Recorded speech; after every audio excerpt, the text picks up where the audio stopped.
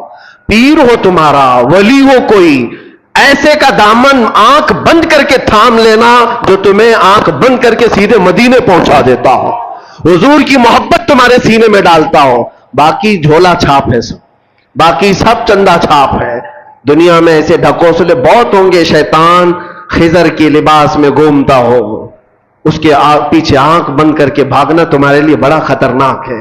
اور سے پاک رضی اللہ تعالیٰ عنہ نے فرمایا جو عبادت اللہ کے نبی سید الانبیاء کے لیے معاف نہیں ہوئی میرے لیے کیسے معاف ہو سکتی؟ یہ شیطان کی آواز ہے، یہ شیطان کی آواز ہے. بادل کے ٹکڑے سے شیطان آواز دے سکتا ہے، بادل کے ٹکڑے سے شیطان آواز دے سکتا ہے، تو پھر کسی کی چٹھی نکال کے کیوں نہیں دے سکتا؟ آج کے دور میں لوگ یہ سمجھتے ہیں چٹھی نکالتا ہے بابا اور سب ہمارے راز جانتا ہے. میاں شیطان بہت کچھ کر سکتا ہے. ابھی بڑا دجال جب آئے گا وہ تو بارش بھی برسا کے دکھا سکتا ہے، سبزہ اگا کے بھی دکھا سکتا ہے. حدیث پاک میں وہ بڑا دجال تو مردے کو زندہ کر کے بھی دکھائے گا. لیکن تمہارے ایمان کا امتحان ہوگا. ہر گھڑی تم یہ دیکھو، یہ سارے عجائب دیکھ کر کے پاگل نہ ہو جانا، اپنے نبی کو یاد کرنا. میرا خدا رب العالمین ہے، اللہ رب العزت ہے. اور اب آپ کو میں بتاؤں، غوث پاک رضی اللہ تعالیٰ عنہ پر دوسرا حملہ کیا شیطان نے. کہا عبد القادر اتنا پڑھے لکھے ہو تم، اتنا پڑھے لکھے ہو، اگر اتنا پڑھے لکھے نہیں ہوتے تو آج تو میں تم کو گمراہ کر دیتا. آج جو میں نے کہا ہے، اب شیطان اپنی اصلیت پہ آیا. آواز جو آ رہی تھی بادل کے ٹکڑے سے کہ تمہارے لیے عبادت معاف ہے، تمہارے لیے حرام حلال ہے. غوث پاک نے جب جواب دیا تو شیطان کہتا ہے بہت پڑھے لکھے ہو تم، اور اتنا پڑھے لکھے ہو کہ آج تمہارے علم نے بچا لیا تمہیں، ورنہ گمراہ ہو جاتے آج. غوث پاک نے فرمایا ابلیس تو مجھے دوبارہ گمراہ کر رہا ہے، مجھے میرے علم نے نہیں میرے خدا کے فضل نے بچایا. علم تو تیرے پاس بھی تھا، علم تو تیرے پاس اتنا تھا کہ فرشتوں کو پڑھایا کرتا، لیکن تو بچ نہ سکا. اس لیے میرے عزیزوں، ہر گھڑی اس کا وار ہے شیطان کا، ابلیس کا ہمارے اوپر. لیکن کسوٹی ایک ہی اپنی زندگی پر رکھو کہ نبی پاک صلی اللہ تعالی علیہ وسلم کی ذات کے لیے ایسی کسوٹی رکھو کہ ہمارے بزرگوں نے جو ہمیں تعلیم دی ہے، نبی سے ہو جو بیگانہ اسے دل سے جدا کر دے. نبی سے ہو جو بیگانہ اسے دل سے جدا کر دے، پدر مادر برادر جان و مال ان پر فدا کر دے. یہ ہماری کسوٹی ہو، یہ ہماری زندگی کا معیار ہو. اور بعض لوگ یہ سمجھتے ہیں کہ ہم تو نبی